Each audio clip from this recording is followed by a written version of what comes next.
नमो नमः। तर्क संग्रहको 12औं श्रृङ्खलामा आज आत्मा र मन निरूपण।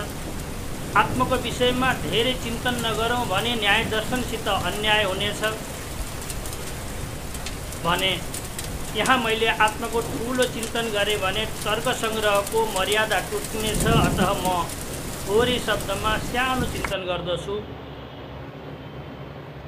आत्मा भनेको के हो यो जिज्ञासा सबैलाई छ।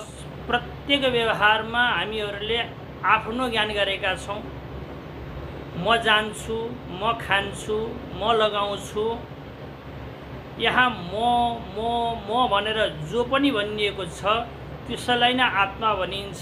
अतः सबैभन्दा धेरै हामीलाई आत्माको ज्ञान हुन्छ। कुनै पनि यस्तो ज्ञान हुँदैन जसमा आत्मा विषय नबनोस्, आत्मा नजानियोस्, म नभनियोस्। म खाऊँ, मै लाऊँ, सुख सय लबा, मोज म गरूँ, म नाचूँ, मै बाँचूँ, अरू सब मरुन् दुर्बलहरू। यहाँ म यो शब्दद्वारा जसलाई भनिएको छ त्यो आत्मा हो। यसरी सबैभन्दा धेरै जानिएको आत्मालाई पनि हामीले जानेका छैनौँ। अतः लेखनाथजी अगाडि बुद्धि विनोदमा स्वयं भन्नुहुन्छ, म वाच्य को हो, कसरी कहाँ बसी, रहेछ त्यो इन्द्रिय जालमा फसी, चिनिन्न आफू कन आफूले किन, तलाई मालुम छ कि यो कुरा मन। हे मन, तैँले मैले सारा जगत जानेको छु, बाठो छु भन्दछस्, अभिमान गर्दछस्। तैँले पक्कै जानेको होलास् यो म पदबाट भनिने पदार्थ के हो त्यसलाई बताइदेन, मैले त आजसम्म जान्न सकिनँ भनेर लेखनाथजी भन्नुहुन्छ।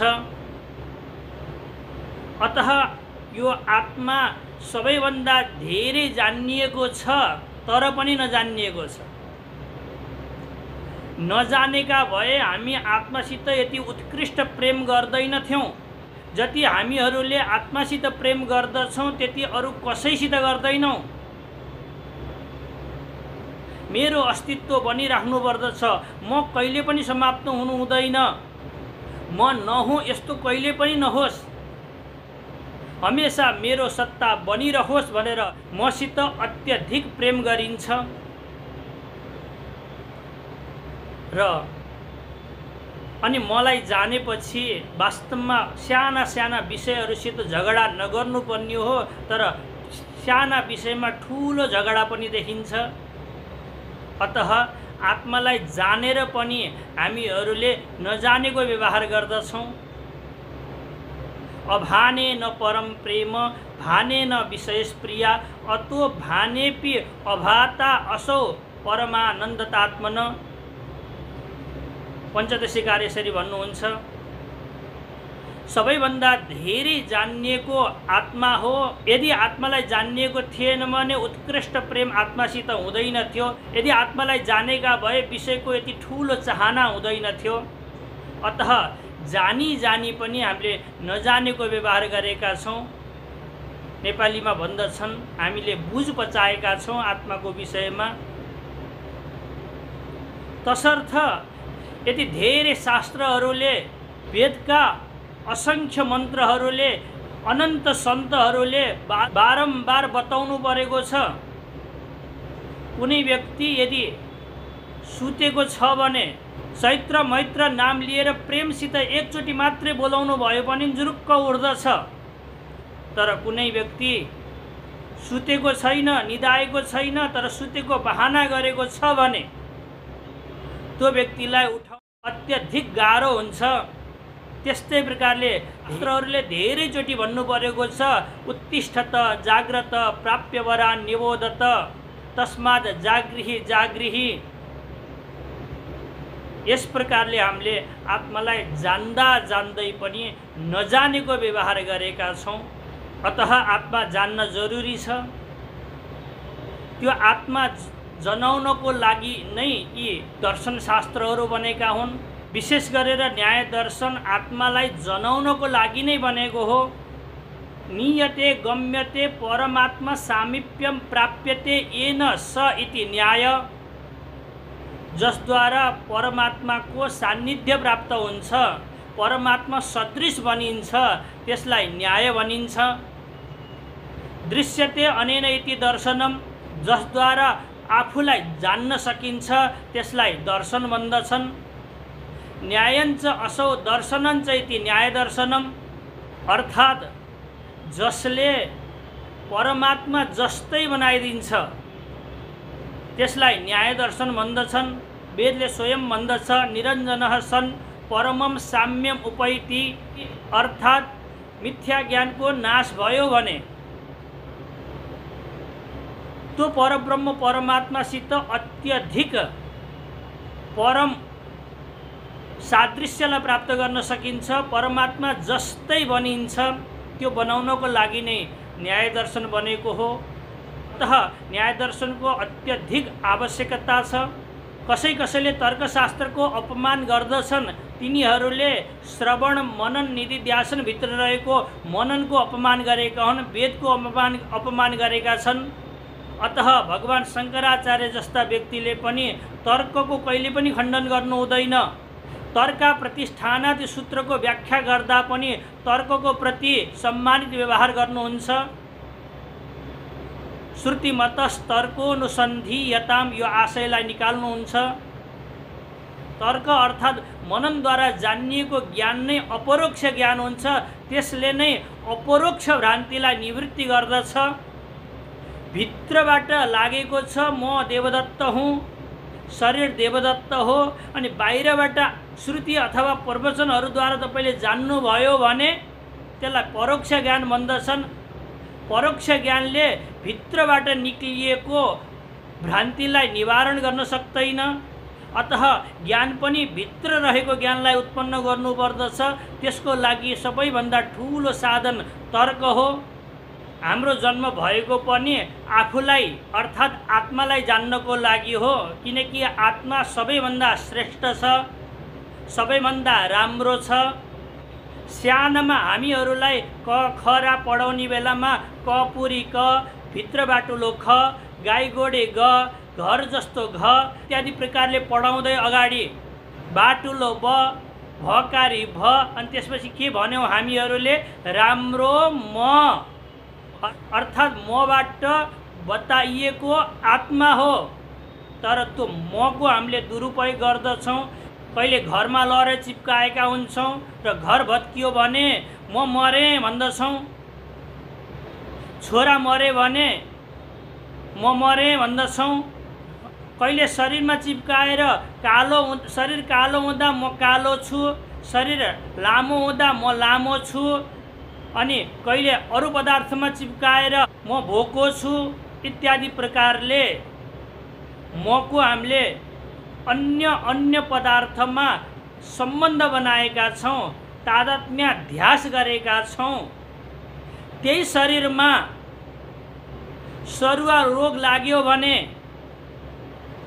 अनि डाक्टरलाई गएर भन्दछौँ हात काटेर फ्याले पनि फ्याल्नुहोस्, खुट्टा काटेर फ्याले पनि फ्याल्नुहोस्, तर मेरो रक्षा हुनुपर्दछ, म बाँच्नुपर्दछ भनेर शरीरबाट आफूलाई भिन्न पनि जानेका हुन्छौँ।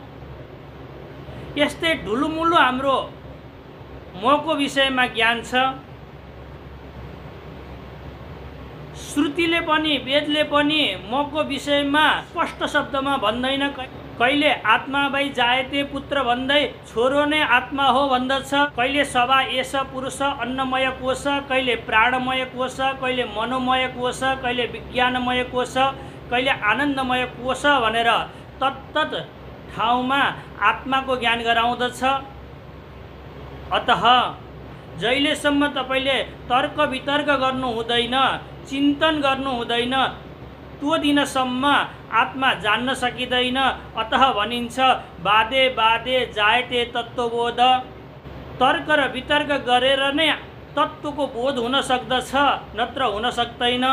विरोचनले तर्क गरेनन् र शरीरलाई नै आत्मा जानेर गए। इन्द्रले तर्क वितर्क गरिरहे र आत्मालाई जाने। यस्तो छान्दोग्योपनिषदको 8औं अध्यायमा स्पष्ट रूपले बताइएको छ।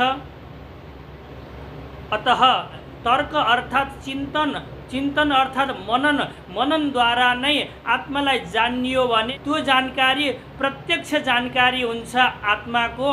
अतः त्यही प्रत्यक्ष ज्ञानले नै प्रत्यक्ष भ्रान्तिलाई निवारण गर्न सक्दछ, अरू कुनै पनि उपाय छैन।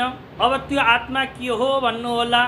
अत सातत्य गमने धातुमा मनिन प्रत्यय हुँदा आत्मन शब्द बन्दछ, जसको व्याख्या गर्दै लिङ्ग पुराण बन्दछ। यच्चाप्नोति यदा दत्ते यच्चात्ति विषयान् यः यच्चास्य सन्ततो भाव तस्मात् आत्मेति गीयते।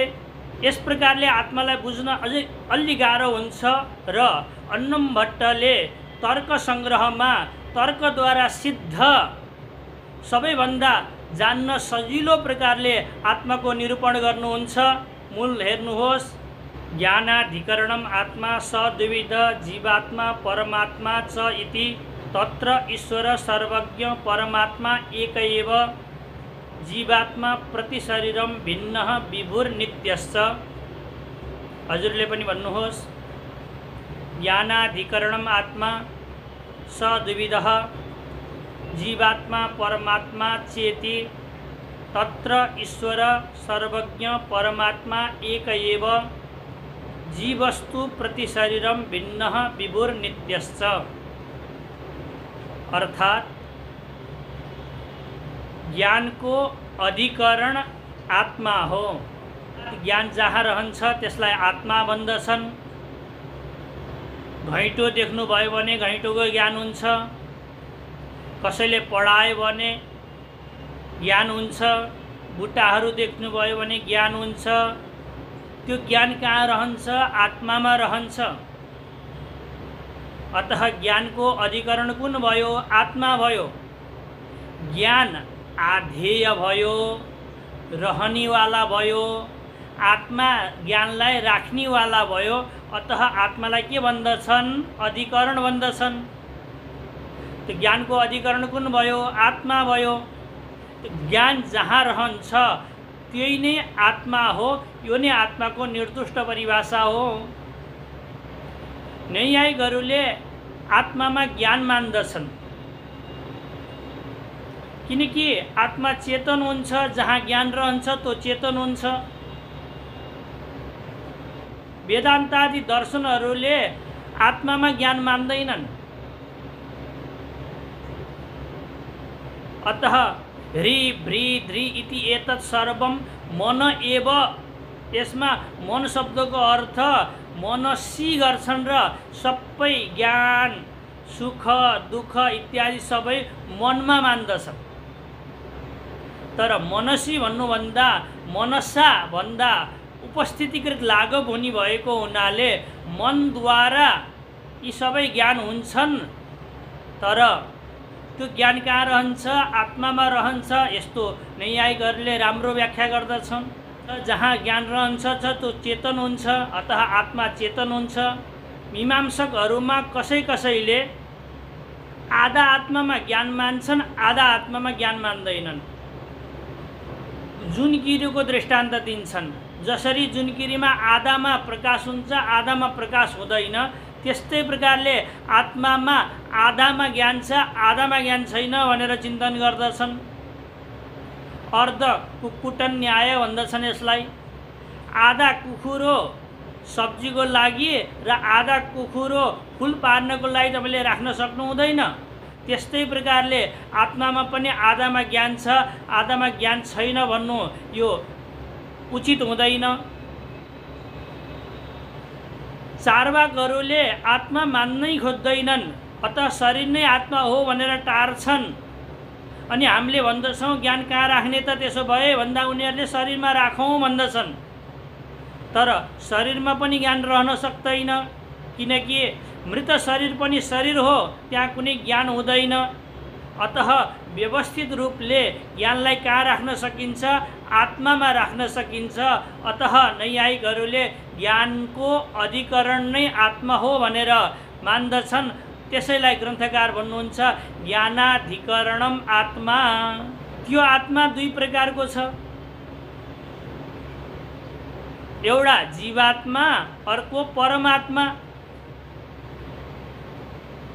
जीवात्मा भनेको तपाईँ, म, देवदत्त, यज्ञदत्त, गाई, बुटा जति पनि प्राणीहरू छन् तिनलाई जीवात्मा भन्दछन्।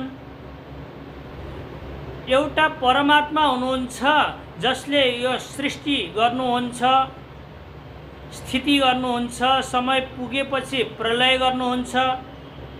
यस प्रकारले दुई प्रकारका आत्मा हुन्छन्, एउटा जीवात्मा अर्को परमात्मा। वेदान्त दर्शन भन्दछ आत्मा एक प्रकारको हुन्छ। धेरै प्रश्नहरू उठाउन सकिन्छ। यदि आत्मा एकै प्रकारको हो भने सबैलाई सुख हुनुपर्ने कि सबैलाई दुःख हुनुपर्ने? एउटै आत्मा हो भने व्यास आदि हाम्रा पूर्वज कोही मुक्त भए भने हामी पनि मुक्त भयौँ, अथवा हामी बन्धनमा छौँ भने उनीहरू पनि बन्धनमा छन्। यस्तो प्रश्नहरूको उत्तर समुचित मिल्न सक्दैन। अतः उनीहरू भन्दछन् इष्टापत्ति कि त कोही पनि मुक्त भएको छैन कि त हामी सबै मुक्त छौँ भनेर यस्तो अशास्त्रीय कुरा गर्दछन्। अतः आत्मा दुई प्रकारको मान्नुपर्दछ। अगाडि बढौँ। तत्र ईश्वर सर्वज्ञ परमात्मा एक एव। ती दुई प्रकारको आत्मा मध्य जो परमात्मा छ, जसलाई ईश्वर भन्दछौँ, त्यो सर्वज्ञ छ। सर्वम जानाति इति सर्वज्ञ, अर्थात् जसले सबै चिज जानेको छ त्यसलाई सर्वज्ञ भन्दछन्। उपनिषदहरूमा पनि आउँछ य सर्वज्ञ स सर्वविद, अर्थात् पदार्थत्व होइन, सम्पूर्ण पदार्थ जानेर हुँदैन, एक एक गरेर सम्पूर्ण पदार्थलाई जान्नुपर्दछ सर्वज्ञ हुनको लागि। जसरी धातुहरूमा यो धातु सुन हो, यो धातु चाँदी हो इत्यादि प्रकारले, र यसमा यति प्रतिशत सुन छ, यसमा यति प्रतिशत चाँदी छ भनेर विशेष प्रकारले जान्नुभयो भने बल्ल त्यो व्यक्तिलाई धातु विशेषज्ञ भनिन्छ। यी सबै धातु हुन् भनेर जानेर धातु विशेषज्ञ बनिँदैन। त्यस्तै प्रकारले सम्पूर्ण पदार्थलाई अलग अलग रूपले जान्ने व्यक्तिलाई नै सर्वज्ञ भन्दछन्। अतः हामी सर्वज्ञ होइनौँ। परमात्मालाई प्रत्येक पदार्थको ज्ञान छ किनकि उसैले बनाएको हो। अतः परमात्मा सर्वज्ञ हो। तत्र ईश्वर सर्वज्ञ परमात्मा, उसलाई परमात्मा भन्दछन्। त्यो परमात्मा एक एव, एउटा मात्रै छ। अतः लेखनाथजी भन्नुहुन्छ बनाउने सृष्टि सदा चतुर्मुख, डडाउने शङ्कर सृष्टिको सुख, हुँदैन होला झगडा अहो किन। उत्तर यो हो, ब्रह्मा भन्नु, विष्णु भन्नु, रुद्र भन्नु, यी सबै एक नै हुन्। जसले शिव र विष्णुमा भेद देख्दछ, राम भगवान भन्नुहुन्छ, त्यो व्यक्तिको उद्धार कहिले पनि हुँदैन। अतः परमात्मा एक छ भने जीवात्मा प्रति शरीरम भिन्नः विभुर्नित्यश्च।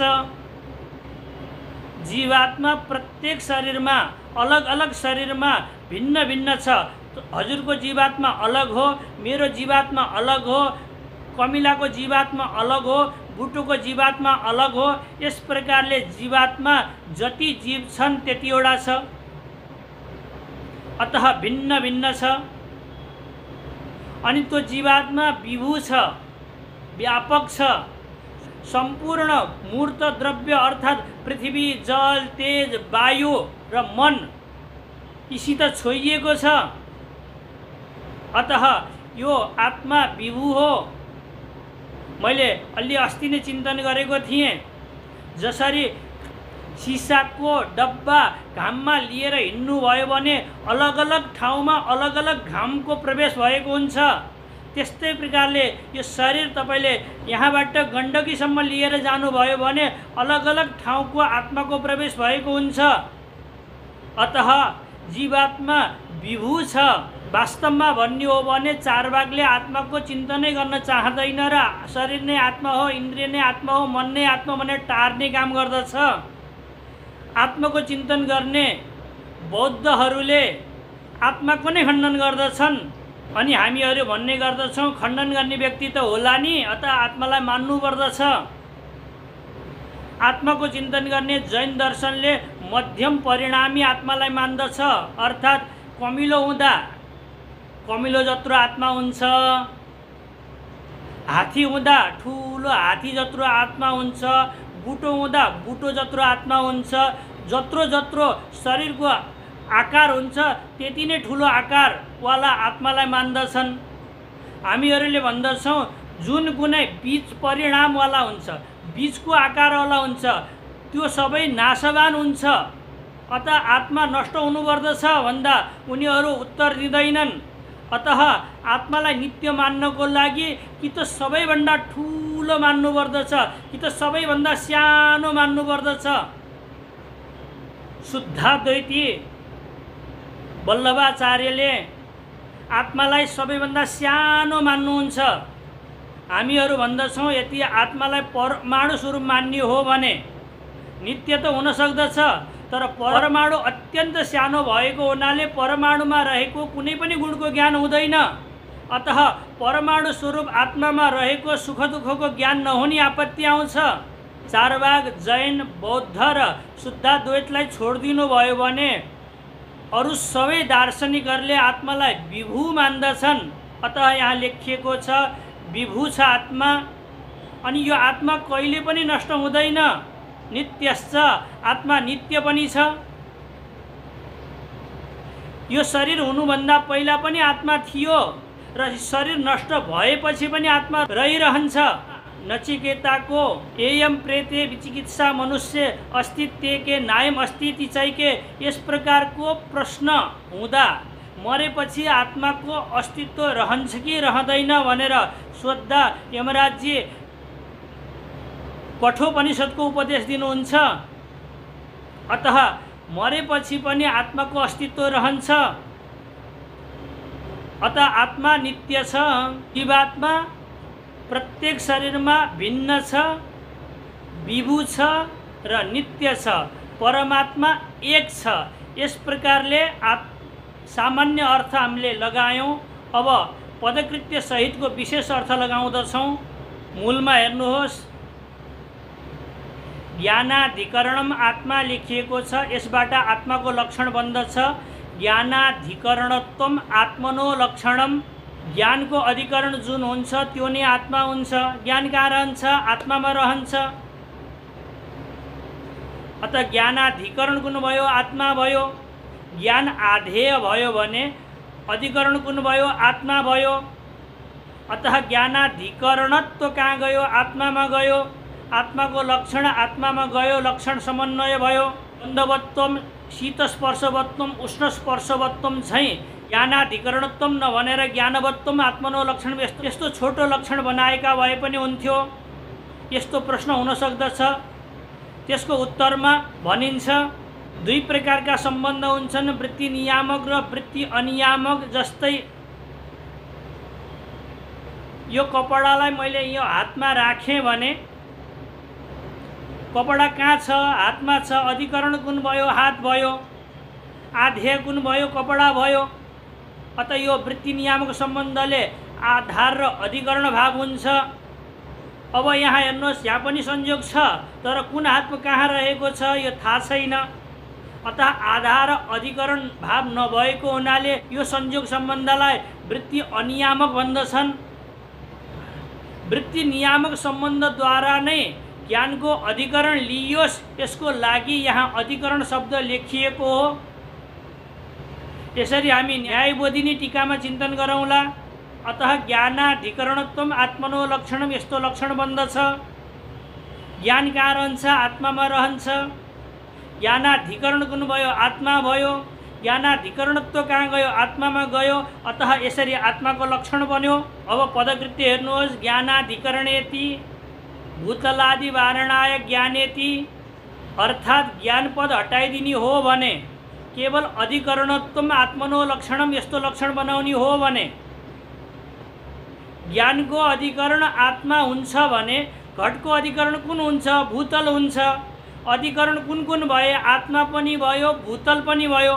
लक्षण कसको? आत्माको हो। कहाँ गयो? भूतलमा गयो। भूतलमा अतिव्याप्ति हुन्छ, त्यो अतिव्याप्ति वारण गर्नको लागि ज्ञानपद भन्नुपर्दछ। अब ज्ञानको अधिकरण भूतल हुन सक्दैन, आत्मा मात्रै हुन्छ, अतः अतिव्याप्ति वारण हुन्छ। पूरा लक्षण भन्दा पनि अस्मिन काले ज्ञानम यो प्रतीति हुने भएको हुनाले कालिक सम्बन्धले कालमा ज्ञान रहन्छ, अतः ज्ञानाधिकरण कुन भयो? काल भयो। ज्ञानाधिकरणत्व कहाँ गयो? कालमा गयो। लक्षण आत्माको कालमा गयो, अतिव्याप्ति भयो, अतः पदकृत्यकार भन्नुहुन्छ कालादि वारणाय समवायेन इत्यभिधेयम्, अर्थात् कालमा अतिव्याप्ति वारण गर्नको लागि समवायेन यो पद दिएर लक्षण बनाउनु पर्दछ। अब लक्षण बन्दछ समवाय सम्बन्धेन ज्ञानाधिकरणत्वम् आत्मनो लक्षणम। कालिक सम्बन्धले ज्ञान कालमा रहे तापनि समवाय सम्बन्धले ज्ञान आत्मामा मात्रै रहने भएको हुनाले कालको अतिव्याप्ति वारण भयो। मूलमा हेर्नुहोस्, स द्विविध परमात्मा जीवात्मा च तत्र ईश्वर सर्वज्ञ परमात्मा एक एव जीवस्तु प्रति शरीरम भिन्न विभुर नित्यश्च। यहाँ हामीहरूले विभु पनि जानिसक्यौँ, नित्यको लक्षण पनि जानिसक्यौँ। जीवात्मा र परमात्माको लक्षण जान्नु पर्यो। जीवात्मा परमात्मा यी दुई मध्य ईश्वरको लक्षण पदकृत्यकार बनाउनुहुन्छ। ईश्वर इति समवाय सम्बन्धेन नित्य ज्ञानवान ईश्वर, अर्थात् समवाय सम्बन्धेन नित्य ज्ञानवत्वम ईश्वरस्य लक्षणम। ज्ञान इच्छाकृति दुई दुई प्रकारका हुन्छन्, नित्य र अनित्य। नित्य ईश्वरमा रहन्छ, अनित्य जीवात्मामा रहन्छ। हामीहरूले पढेको भुलिन्छ, तर ईश्वरको ज्ञान कहिले पनि नष्ट हुँदैन। अतः ईश्वरमा जो ज्ञान रहन्छ त्यो नित्य हुन्छ। समवाय सम्बन्धेन नित्य ज्ञानवत्व कहाँ गयो? परमात्मा अर्थात् ईश्वरमा गयो, अतः ईश्वरको लक्षण बन्यो। यस्तै प्रकारले अब जीवको लक्षण बनाउनुहुन्छ पदकृत्यकार। जीवेति सुखादि समवायी कारणम जीव। ईश्वरको लक्षण झैँ समवायेन अनित्य ज्ञानवत्वम बनाएका भए पनि हुन्थ्यो, नयाँ जानकारी दिनको लागि भिन्न प्रकारको लक्षण बनाउनुहुन्छ। यी सुख दुःख समवाय सम्बन्धले कहाँ उत्पन्न हुन्छ? आत्मामा उत्पन्न हुन्छ। जसरी चक्र, चिवर, कुमाल इत्यादि निमित्त कारणको द्वारा माटोमा घट बन्छ, अतः समवायी कारण कुन हुन्छ? माटो हुन्छ। त्यस्तै प्रकारले शरीर इन्द्रियादि निमित्त कारणको माध्यमद्वारा आत्मामा सुख दुःख हुने भएको हुनाले सुख दुःखको समवायी कारण कुन भयो? आत्मा भयो। सुखादि समवायी कारणत्व कहाँ गयो? जीवात्मामा गयो। यसरी हामीहरूले आत्माको निरूपण गऱ्यौँ। आत्माको विषयमा धेरै बोल्ने इच्छा हुँदाहुँदै पनि मैले तर्क सङ्ग्रहको मर्यादालाई बुझेर थोरै शब्दमा चिन्तन गरेँ। अब आउनुहोस्, द्रव्य मध्यमा पृथ्वी, जल, तेज, वायु, आकाश, काल, दिग, आत्मालाई हामीले जान्यौँ। अब मनको पालो। मनलाई कसले पो जान्दैन र यही मनले हामीहरूलाई नजाने कहाँ कहाँ लगेर फसाएको छ। यो यदि राम्रो भइदियो भने यही मनको सहाराले नै आफूलाई जान्न सकिन्छ। अतः उपनिषदहरूमा भनिन्छ मनसा एव वेदितव्यम। त्यो मनलाई फकाई फुलाई आत्मालाई जान्नको लागि लगाउनु पर्दछ। मन के हारे हार है, मन के जीते जीत, मन ही मिलावे राम से, मन ही करे फजित। यस प्रकारले सन्तहरू मनको चिन्तन गर्दछन्। मन एव मनुष्याणाम कारणम बन्ध मोक्षयो। यो मन नै मोक्षको लागि कारण हो, यो मन नै बन्धनको लागि कारण हो। त्यस्तो मनलाई हामीले आज जान्दैछौँ। त्यस्तो मनलाई जनाउनको लागि मूलकार लेख्नुहुन्छ सुखादि उपलब्धि साधनम इन्द्रियम मन तत्स प्रत्यात्म नियतत्वात् अनन्तम परमाणु रूपम नित्यञ्च। हजुरहरूले पनि भन्नुहोस्, सुखादि उपलब्धि साधनम इन्द्रियम मन तत्स प्रत्यात्म नियतत्वात् अनन्तम परमाणु रूपम नित्यञ्च, अर्थात् सुख आदि पदले दुःख पनि लिनु होला।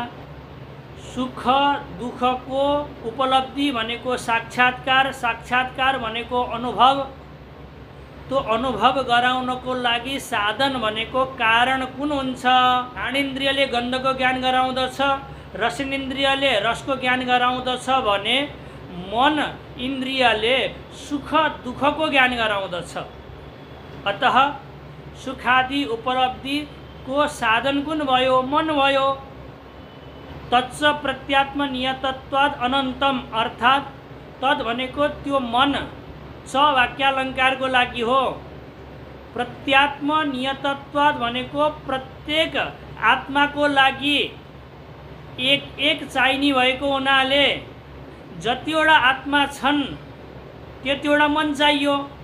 आत्मा कति छन्? जीवात्मा अनन्त छन्। अतः मन पनि कति चाहियो? अनन्त चाहियो। अतः लेखिएको छ तत्स प्रत्यात्म नियतत्वात् अनन्तम। अनि मन परमाणु रूप छ, सानो छ। ठुलो भएका भए दीर्घ सस्कुली भनेको ठुलो पुरी खाँदाखेरि धेरै चिजको ज्ञान हुन्छ। स्वादिलोको, ठुलोको, बास्नाको एकैचोटि ज्ञान हुन्छ। मन कहिले यहाँ पुग्नु पर्दछ, कहिले यहाँ पुग्नु पर्दछ, कहिले यहाँ पुग्नु पर्दछ, कहिले यहाँ पुग्नु पर्दछ। अतः ठुलो भएका भए छिटो छिटो ज्ञान गर्न सक्दैन थियो। अतः मन अत्यन्त सानो छ र यति छिटो दुखुर्दछ। अथवा तपाईँ चलचित्र हेर्न बस्नुभयो भने देख्नु पनि भएको छ, सुन्नु पनि भएको छ, जहाँ बस्नु भएको छ त्यसको अनुभव पनि गर्नुभएको छ। धेरै प्रकारका ज्ञान एकैचोटि भएको जस्तो हुन्छ, तर एकैचोटि हुँदैन। मन अत्यन्त अणु छ, सूक्ष्म छ, झटिति छिटो छिटो तत्तत इन्द्रियसित स्पर्श गर्न सक्दछ। अतः हामीलाई एकैचोटि ज्ञान भएको जस्तो लागेको छ। अतः मन अणु छ, परमाणु रूपम। मन नित्य छ, अतः लेखिएको छ नित्यञ्च। यस प्रकारले हामीले सामान्य अर्थ गर्यौं। अब पदकृत्य सहित विशेष अर्थ गर्दछौं। मूलमा हेर्नुहोस्, सुखादि उपलब्धि साधनम इन्द्रियम मन लेखिएको छ। यसबाट लक्षण बनाउनु छ। सुखादि उपलब्धि साधन शब्दको अर्थ जनक गर्नुभयो भने जनकत्वे सति इन्द्रियत्वम मनसो लक्षणम। सुख दुःख आदिको उपलब्धि भनेको साक्षात्कारको लागि कारण कुन हुन्छ? मन हुन्छ। अनि इन्द्रिय पनि कुन हो? मन हो। किनकि हामीले 6वटा इन्द्रिय मान्दछौँ, घ्राण, रसन, चक्षु, त्वक, श्रोत्र र मन। अतः इन्द्रियत्व कहाँ रह्यो? मनमा रह्यो। सुखादि उपलब्धि साधनत्व पनि कहाँ रहन्छ?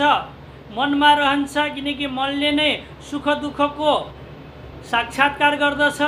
मन नहुँदा अथवा मन पुरीतति नाडीमा गएर घुस्यो भने सुतेको बेलामा सुखको पनि अनुभव हुँदैन, दुःखको पनि अनुभव हुँदैन। अतः भन्दछ न किञ्चित अवेदिसम, मैले केही पनि जानिन।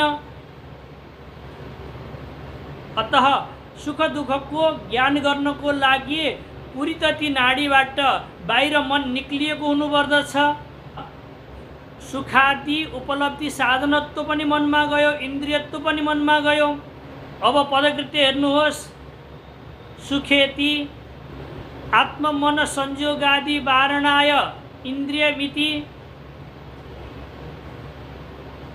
यदि इन्द्रियत्व नभन्यो हो भने, सुखादि उपलब्धि जनकत्व मात्रै भन्यो हो भने, सुख दुःखको ज्ञान गर्नको लागि जसरी मनको आवश्यकता हुन्छ त्यस्तै प्रकारले आत्ममन संयोगको पनि आवश्यकता हुन्छ। अब भन्नु होला आत्मा त सबै ठाउँमा छ, अतः मन जहाँ गए पनि संयोग भइहाल्छ। यहाँ आत्ममन संयोगको अर्थ पुरीतति नाडीभन्दा बाहिर निक्लिएको मनको र आत्माको संयोग हुनुपर्दछ। सुतेको बेलामा मन पुरीतति नाडीभित्र घुस्दछ, अतः सुख दुःखादिको ज्ञान हुँदैन। तसर्थ सुख दुःखादिको ज्ञान गर्नको लागि आत्ममन संयोग पनि आवश्यक छ। अतः लक्षण कहाँ गयो? आत्ममन संयोगमा गयो। त्यसको वारणको लागि इन्द्रियत्व मान्नुपर्दछ। अब केवल इन्द्रियत्व मान्नु हो भने चक्षुरादि इन्द्रियमा लक्षण जान्छ। त्यसको अतिव्याप्ति वारण गर्नको लागि सुख दुःखादि उपलब्धि जनकत्व भन्नुपर्दछ। चक्षुरादिले रूप रसादिको ज्ञान गरे तापनि सुख दुःखको ज्ञान गर्दैनन्। अतः चक्षुरादिको अतिव्याप्ति वारण हुन्छ। यसरी मनको निर्दुष्ट लक्षण बन्यो। सुखादि उपलब्धि जनकत्वै सति इन्द्रियत्वम मनसो लक्षणम। यी आत्मा र मनको विषयमा धेरै चिन्तन गर्नु थियो। कुनै समय मिलाएर फेरि पछि गरौँला।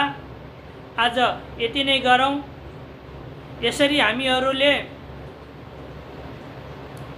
द्रव्य निरूपण समाप्त गऱ्यौँ। स्मरण होस् भन्नको लागि थोरै थोरै म फेरि चिन्तन गर्दछु। द्रव्य निरूपणमा पृथ्वी जल तेज वायु आकाश काल दिक् आत्मा मनको निरूपण हामीहरूले गऱ्यौँ। पृथ्वी निरूपणमा हामीहरूले पृथ्वीको स्वरूप जान्यौँ। अव्याप्ति अतिव्याप्ति असम्भवको लक्षण पनि जान्यौँ। पृथ्वीको विशेष प्रकारका लक्षण बनायौँ हामीहरूले। गन्धवत्वम पृथिव्या लक्षणम समवाय सम्बन्धेन गन्धवत्वम पृथिव्या लक्षणम गन्ध समानाधिकरण द्रव्यत्व साक्षात् व्याप्य जातिमत्वम पृथिव्या लक्षणम। त्यसपछि नित्यको लक्षण बनायौँ। ध्वंस भिन्नत्व सति ध्वंसा प्रतियोगित्वम नित्यस्य लक्षणम। त्यही क्रममा अनित्यको लक्षण पनि बनायौँ। ध्वंस प्रतियोगित्वम प्रागभाव प्रतियोगित्वम वा अनित्यस्य लक्षणम। अनि शरीर इन्द्रिय विषयको निरूपण गर्दै शरीरको लक्षण बनायौँ। भोगाश्रयत्वम शरीरस्य लक्षणम। सुख दुःखान्यतर साक्षात्कारो भोग। फेरि लक्षण बनायौँ। चेष्टाश्रयत्वम शरीरस्य लक्षणम। हिताहित प्राप्ति परिहारानुकूला क्रिया चेष्टा घ्राणेन्द्रियको लक्षण बनायौँ। गन्ध विषय प्रत्यक्ष जनकत्व सति इन्द्रियत्वम घ्राणेन्द्रियस्य लक्षणम। विषयात्मक विषयको निर्दुष्ट लक्षण बनायौँ हामीहरूले। जन्यत्व सति शरीरेन्द्रिय भिन्नत्व सति उपभोग साधनत्वम विषयस्य लक्षणम। हजुरहरूले उपभोग साधनत्वम विषयस्य लक्षणम यति मात्रै याद गर्नुभयो भने पनि हुन्छ। त्यसपछि हामीहरूले जलको निरूपण गऱ्यौँ र जलको 3 प्रकारको लक्षण बनायौँ। शीतस्पर्शवत्वम जलस्य लक्षणम। समवाय सम्बन्धेन शीतस्पर्शवत्वम जलस्य लक्षणम।